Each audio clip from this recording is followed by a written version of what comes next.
오늘의 말씀은 다니엘 1장 1절에서 7절 말씀입니다.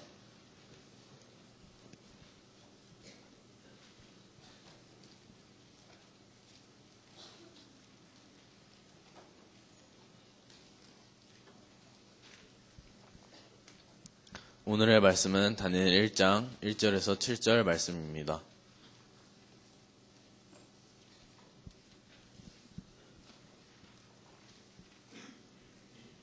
한 절씩 교독하시겠습니다.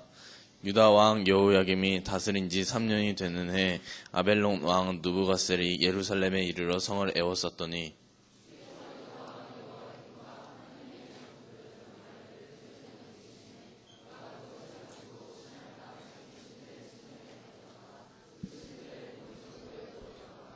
왕의 환관장 아스부나스에게 말하여 이스라엘 자손 중에서 왕과 귀족 몇 사람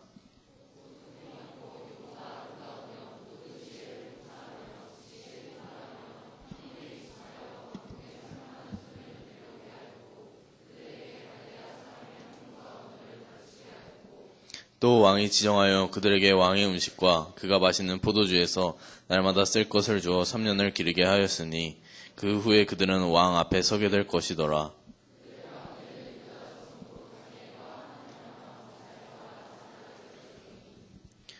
함께 봉독하시겠습니다.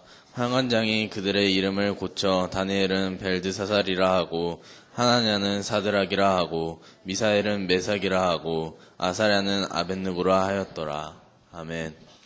오늘부터 다니엘서 말씀을 가지고 여러분들과 나누려고 합니다. 이 사람은 내가 태어나서 본 적이 한 번도 없습니다. 이분은 어떤 분이냐면 태어날 때 조선이었습니다. 왕의 이름은 순종이었고 이분이 태어난 지 100일 되던 그 해에 조선이라는 나라는 이 세상에서 사라지게 됩니다. 일본의 땅이 되게 되는 거죠. 그래서 어렸을 때 학교에서 일본어 교육을 받습니다. 일본말로 일본 선생님과 함께 이렇게 학교 생활을 합니다. 이제 청소년기가 되었는데 동네 여학생들 1명, 2명이 사라지기 시작합니다. 어디론가 끌려간 거죠. 이런 것 때문에 학생들 가운데 15살 이전에 일부러 시집을 가는 학생들이 많이 생겨났습니다. 그 덕에 이분도 16살 어린 젊은 신부와 결혼하게 되는 행운을 얻게 됩니다. 이제 힘든 생활을 이렇게 애 낳고 하게 되는데 36살이 되었을 때 드디어 일본 사람들이 다 나가게 되고 나라가 해방이 되게 됩니다. 대한민국이라는 새로운 국호를 얻게 되죠. 이제 조금 행복해지려나 생각했더니 이 나라가 소련과 미국에 의해서 양분화되고 그 다음에 이분이 41살 되던 해에 남과 북이 전쟁을 하기 시작합니다. 수많은 사람들이 죽게 되죠. 워낙 시골에 살았던 터라서 북한 공산당이 동네까지 오지 않습니다. 대신에 북한에서 온 피난민들이 와서 엿을 만들기 시작합니다. 그래서 이분은 유명한 엿장수가 됩니다. 전쟁이 끝나고 나라가 복구가 됩니다. 나라의 살림이 엉망이 되죠. 이분이 54살 되던 해에 라면이라는 기상천외한 음식을 처음으로 접합니다. 너무 맛있었습니다. 열심히 사셨습니다. 나라의 힘든 그 시간을 잘 보냈죠. 이분은 62세에 암으로 세상을 떠나게 됩니다. 이분의 성함은 이종귀. 내가 태어나서 한 번도 본 적이 없는 우리 할아버지가 되겠습니다.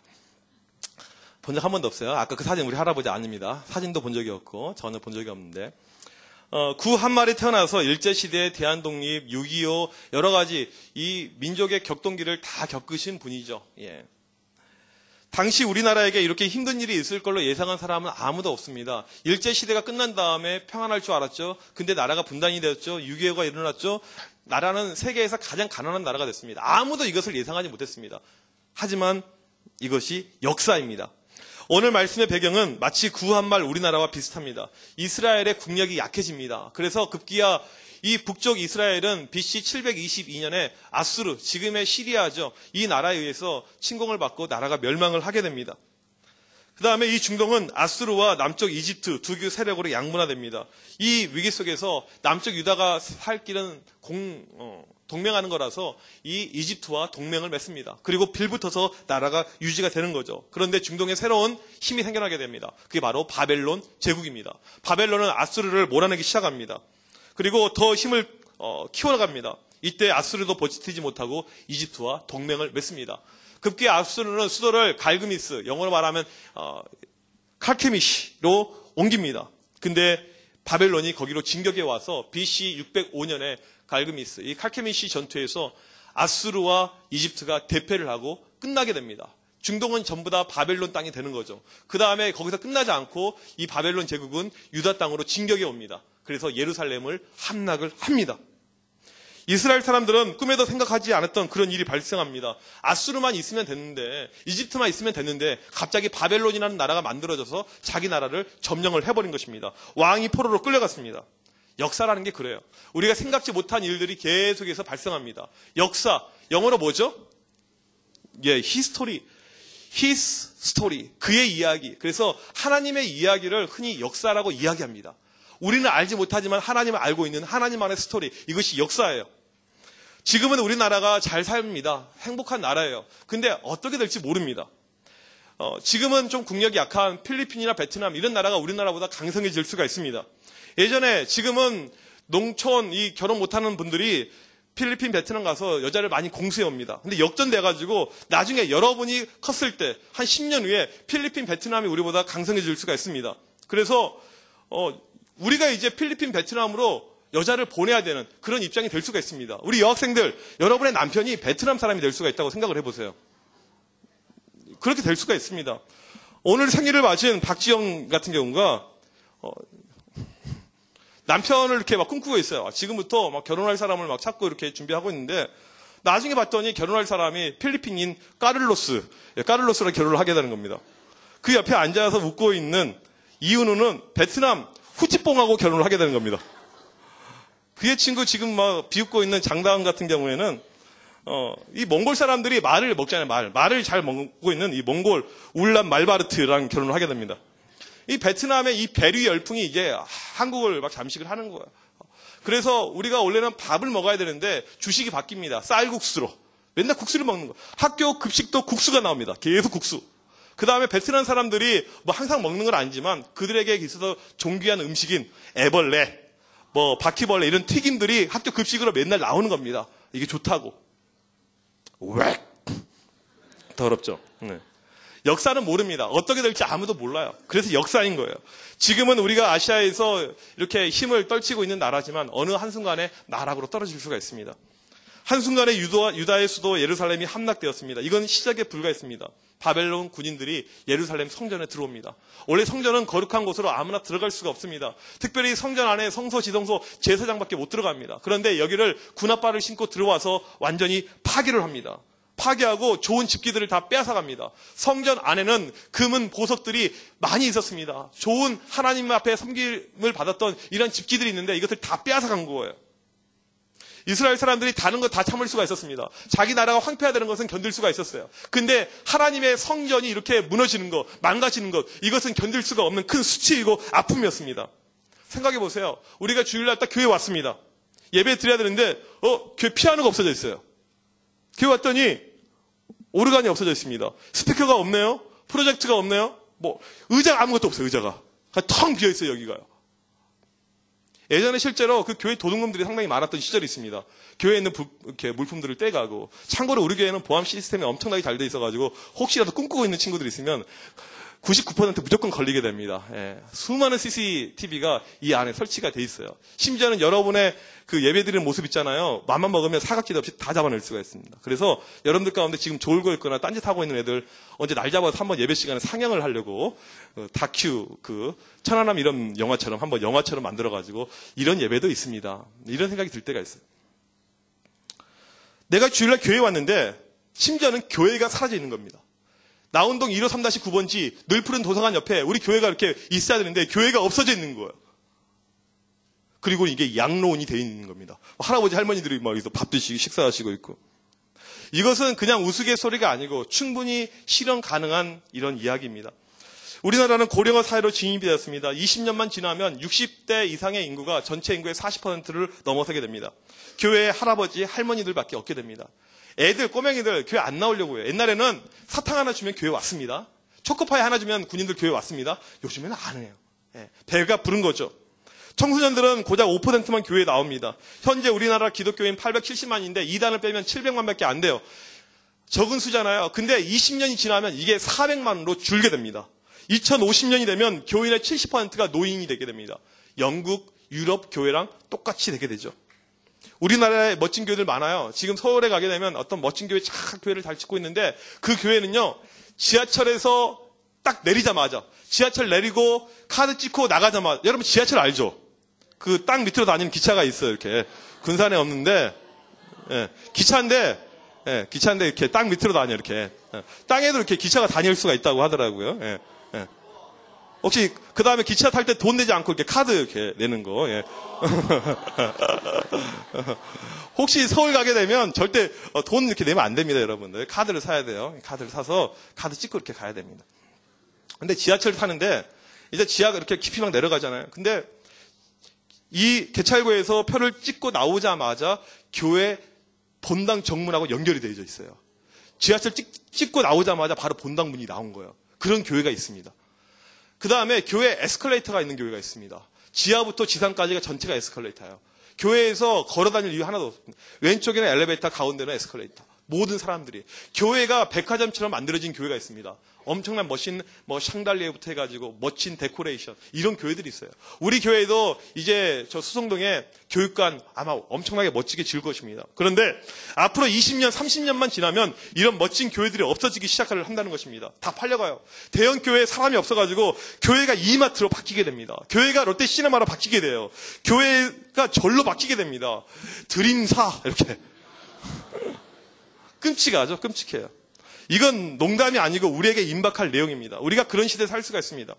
여러분이 지금은 주변에 교회 다니는 친구들이 많이 있지만 여러분이 성인이 되고 애를 낳고 살 그때쯤 되면 주변에 교회 다니는 사람들이 정말 없을 것입니다. 없어요. 혼자 교회 가는 겁니다. 혼자요.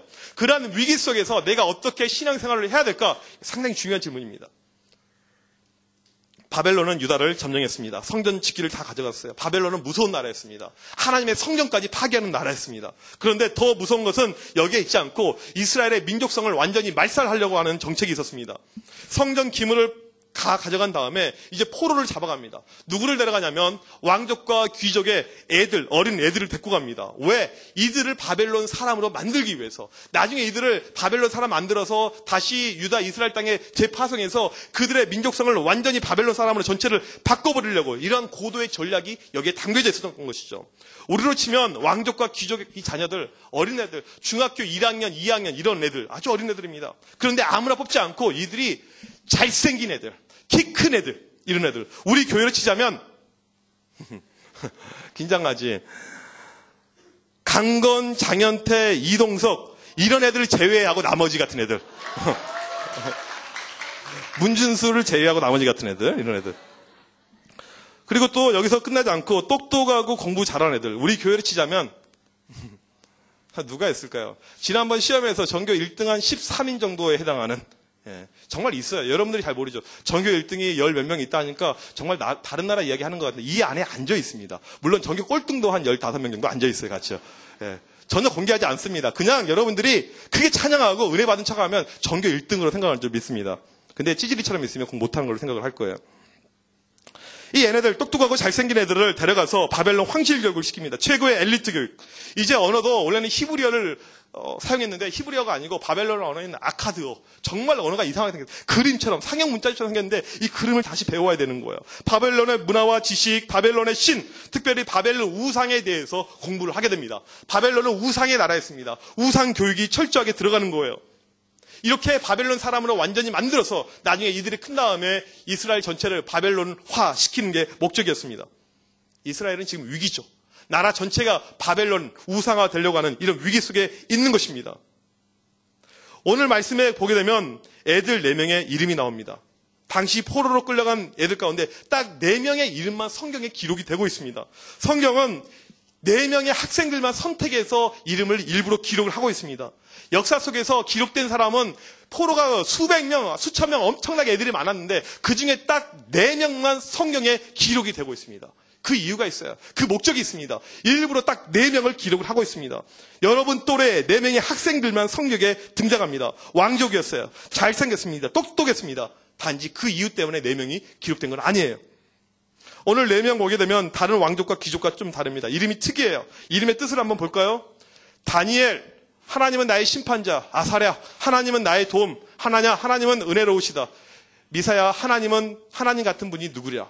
전부 다 이름에 하나님이 들어가 있습니다. 이들은 그냥 이름이 그냥 하나님, 이렇게 우리로 치면 하은이, 예은이, 다은이는 뭐지?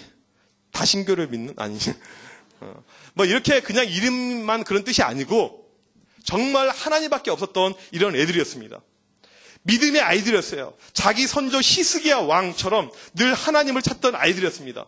그래서 이름의 뜻처럼 아직 중학생밖에 안 된 나이지만 오직 내 마음속에 하나님밖에 없습니다. 주님밖에 없습니다. 내가 주님께 목숨을 걸었습니다. 라는 애들만 성경에서 이들을 특별히 기록을 하고 있는 것입니다. 4명의 이름을 기록하고 있습니다. 과연 이들이 바벨론 땅에서 어떻게 믿음 생활을 할 것인가, 어떻게 이들이 서바이벌을 할 것인가, 이것을 보여주기 위해서, 우리에게 도전을 주기 위해서 4명의 이름이 기록이 되어져 있는 것입니다. 이들이 바벨론 땅에 가자마자 가장 먼저 일어난 일이 있습니다. 이름이 개명이 돼요. 바뀌게 됩니다. 바벨론 이름으로 달라지게 됩니다. 다니엘 어떻게 바뀌느냐면 벨드사살, 다 사살해 죽여, 벨드사살. 그런 뜻이 아니고 벨이여 내 생명을 보호하소서. 벨은 바벨론 우상의 이름입니다. 하나냐, 사드락이 됩니다. 태양의 영감, 태양은 바벨론 사람들이 신으로 여겼던 존재입니다. 미사엘, 메삭, 아쿠신 같은 분이 어디 있으랴? 아사랴, 아벤느고, 느고의 종, 느고도 신이죠. 전부 다 이름에 우상이 들어가게 됩니다. 하나님이었던 이름을 전부 다 우상의 이름으로 바꾸고 있는 것입니다. 이것은 영적인 공격이었죠. 믿음에 대한 도전이었습니다. 바벨론은 그냥 학생들이 믿음 생활 잘하도록 내버려 두지 않습니다. 세상은 그래요. 여러분이 교회 잘 다니도록, 신앙생활 잘하도록 절대 내버려 두지 않습니다. 이게 바로 바벨론인 거예요. 끊임없이 공격합니다. 너희들도 우상을 믿어! 우상 가운데 살아! 그래서 이들은 우상의 나라에서 우상의 교육을 받게 되는 것입니다. 우상 가운데 그들이 있는 거예요. 그래서 수많은 학생들이 전부 다 자연스럽게 우상 교육을 받게 됩니다. 그냥 우상에게 절합니다. 우상에게 시키는 대로 다 따라 삽니다. 왜? 그렇게 하지 않으면 죽을 수가 있으니까, 큰 위기가 있으니까 따라서 해야죠. 위에서 시키니까. 대통령이 오늘부터 우리의 종교는 불교입니다. 다 믿으세요. 그래서 학교에서 전부 다 목탁을 두드리십시오 하면 안 두드릴 사람이 없다는 거 다 두드려야 돼요. 위에서 내려오면. 지금 이런 상황인 거예요. 전부 다. 그런데 전체 학생들이 바벨론 끌려가서 다 이렇게 우상화되고 바벨론 종교의 심취가 되어졌는데 이때 이 4명은 다른 모습을 보였다는 것입니다. 이것을 보여주기 위해서 성경에 이 이야기가 기록이 된 것입니다. 다니엘, 하나냐, 미사엘, 아사랴 이들의 모습을 잘 보라는 것입니다. 하나님의 일하심은 사람의 숫자 있지 않습니다. 사람이 많다고 하나님께서 일하고 적다고 일하지 않고 그러지 않다는 것을 보여주고 있습니다. 4명밖에 없지만 하나님이 일하실 수가 있고 4명 가운데 하나님의 가능성이 있고 4명 가운데 하나님의 역사가 일어났다는 것입니다. 우리는 너무나도 숫자 탓을 하죠. 학교에서 기도 모임을 하세요. 목사님 기도할 사람이 없습니다. 친구가 없어요. 1명만 있어도 기도할 수, 1명도 없으면 혼자 하면 되는 거예요. 2명 있어도 가능합니다. 3명 있어도 가능해요. 4명이면 충분히 족한 숫자라는 것입니다. 에스겔서를 보면 하나님께서 이렇게 말씀하십니다. 너희 1명을 내가 강한 자를 만드는데 마치 1000명과 같이 만들어주겠다. 이게 바로 하나님의 말씀이고 능력인 것입니다. 우리 1명이 믿지 않은 자 1000명보다 강하게 될 수 있는 것이 하나님의 약속이라는 것이죠. 이야기했잖아요. 독일에 17살 먹은 이 4명의 학생들, 얘네들이 영적으로 깨어있을 때, 학교에서 기도 모임 할 때 이들을 통해서 독일 교회 전체가 변화되고 유럽 전체에 부흥운동이 왔다는 거. 4명 때문에. 이 4명은 바벨론에 동화되지 않았습니다. 바벨론 우상에 빠지지도 않았습니다. 바벨론 교육이 무척 강했어요. 그들을 협박했습니다. 목숨의 위협이 찾아왔어요. 이렇게 하지 않으면 너희 죽일 거야. 그럼에도 불구하고 죽이려면 죽여라. 나는 믿음 포기하지 않겠다. 오직 하나님만 붙들며 살겠다. 비록 너희들이 내 이름을 바벨론 우상의 이름을 바꿨지만 내 마음은 여전히 하나님밖에 없다. 꿋꿋하게 그들이 간 것입니다. 믿음대로 살겠다고. 나라를 빼앗겼습니다. 이름도 바뀌었습니다. 종교의 강요가 이루어집니다. 하지만 그들의 믿음을 빼앗아갈 수가 없었습니다. 이 다니엘서는 우리에게 이렇게 말합니다. 너희 청소년들아, 어떠한 위기 속에서 너희가 어떠한 어려움을 겪더라도 심지어 나라가 빼앗기고 교회가 없어지고 그러할지라도 오직 믿음만 있으면 살 수 있다. 이것을 우리에게 말씀하고 있습니다. 비록 너희의 수가 3명밖에 되지 않더라도 4명밖에 되지 않더라도 관계없다라고 이야기를 하고 있습니다. 우리에게 필요한 것은 바로 이러한 마인드입니다. 이러한 믿음입니다. 내가 어떠한 순간에도 이기겠습니다. 어떠한 순간에도 믿음으로 살겠습니다. 나라를 빼앗겨도 교회가 사라져도 내가 어떠한 어려움이 찾아와도 믿음으로 살겠습니다. 여러분 이러한 믿음만 있으면 이 나라가 없어져도 여러분 살 수가 있습니다. 하지만 이러한 믿음이 없으면 이 나라가 아무리 부유하고 강성한 것처럼 보여도 여러분 아무것도 아닙니다. 우리 대한민국 지금 잘 나가는 것처럼 보이죠. IT 거의 세계에서 최고죠. 미국 같은 데 가면 이 전자상가의 가장 비싼 것은 삼성입니다. 그 다음에 비싼 것은 LG 겁니다. 미국 전체를 장악하고 있는 이 한국의 어떤 전자기술, 핸드폰 삼성 것이 거의 최고입니다. 이런 분위기 가운데 있는데 우리가 인지해야 됩니다. 지금 우리는 위기 상황이에요. 남쪽 유다가 처한 상황과 우리의 상황이 별반 다를 것이 없습니다. 위기입니다. 우리 대한민국 위대한 나라가 아니에요. 대한민국 교회 결코 대단하지도 않습니다. 교회만 많지, 큰 교회만 많지, 아무런 교회가 힘도 없어요. 영향력도 없습니다. 교회들이 다 썩었어요. 문제가 많습니다. 우리 드림교회 청소년부 잘 나간다고? 웃기지 마세요. 절대 특별하지도 대단하지도 않습니다. 똑같아요. 같이 썩은 거예요. 같이 부패한 것입니다. 지금의 상태로 바벨론이 공격해오면 여러분 다 무너집니다. 다 그냥 나가 떨어지는 거예요. 믿음 가운데 내가 살겠습니다라고 고백한 학생들 거의 없을 것입니다. 바벨론의 밥이 되기 좋은 상태입니다. 지금 우리에게 필요한 것은 바로 다니엘과 그의 친구들과 같은 믿음입니다. 이 믿음이에요. 수많은 왕족과 귀족의 자녀들 가운데 딱 4명만 가졌던 그 믿음이 우리에게 필요한 것입니다. 믿음대로 살아갈 때 한국 교회가 망하게 되고 교회가 없어지고 20년 후에 교회에서 일할 사람이 아무도 없습니다. 그때 손을 들고 여기 있습니다. 저는 일할 수 있습니다. 이것이 우리 가운데 나올 수가 있는 것이죠. 여러분을 통해서 위기의 한국교회가 다시 일어나게 되는 것입니다. 여러분을 통해서 한국교회가 희망이 없고 소망이 없는 그 순간에 다시 한번 일어날 수가 있는 것입니다. 우리가 지금 그냥 예수 믿고 그냥 신앙생활을 하는 것이 아니고 이러한 비전을 가져야 됩니다. 한국은 위기예요. 지금 이 나라의 경제적인 성장 분명히 멈출 것입니다. 계속 못 올라가요. 반드시 못 올라가게 됩니다. 하나님이 심판을 하게 돼 있어요. 이 나라 교회 이제 완전히 꺾였습니다. 계속 바닥을 칠 것입니다. 이러한 위기를 여러분이 경험하게 될 것입니다. 10년, 20년 후에 교회 다니는 사람들이 없어져요. 주변에 없습니다. 교회에서 일할 사람도 없습니다. 교사할 사람들도 아무도 없어요. 그럴 때 여러분들이 믿음 가운데 믿음으로 살면서 내가 있습니다. 내가 하나님 앞에 헌신되고 내가 쓰임받겠습니다. 여러분들이 다 드림교회에 다니진 않겠죠. 이제 다 흩어지겠죠. 흩어진 그곳에서 내가 하나님의 일을 하겠습니다. 내가 교회를 살리겠습니다. 이 나라를 살리겠습니다. 이러한 비전이 여러분 가운데 필요한 것입니다. 지금 여러분들 가운데 있는 기도 제목, 마음에 있는 소망은 바로 이런 것이어야 됩니다. 하나님, 이 나라가 위기입니다. 교회가 위기입니다. 이 나라가 전체적으로 바벨론화 될 수가 있습니다. 이때 내가 믿음으로 살아서 한국 교회의 미래를 준비하겠습니다. 라는 여러분들의 고백이 필요합니다. 그러기 위해서 필요한 것은 하나님, 내가 정말 믿음으로 살기를 원합니다. 오직 내 마음속에 다른 거 필요 없고 다니엘과 그의 3명의 친구들처럼 그런 믿음이 나에게 필요합니다. 그런 믿음을 나에게 허락하여 주셔서 그 믿음 가운데 내가 오늘도 승리하기를 원합니다. 여러분들 그 마음을 가지고 하나님 앞에 간절히 고백하신 여러분이 되기를 축원합니다. 이 시간에 같이 우리 찬양합니다. 세상은 흔들리고 사람들이 변화해도 우리 가운데 여러 가지 어려운 상황들, 힘든 상황들이 많이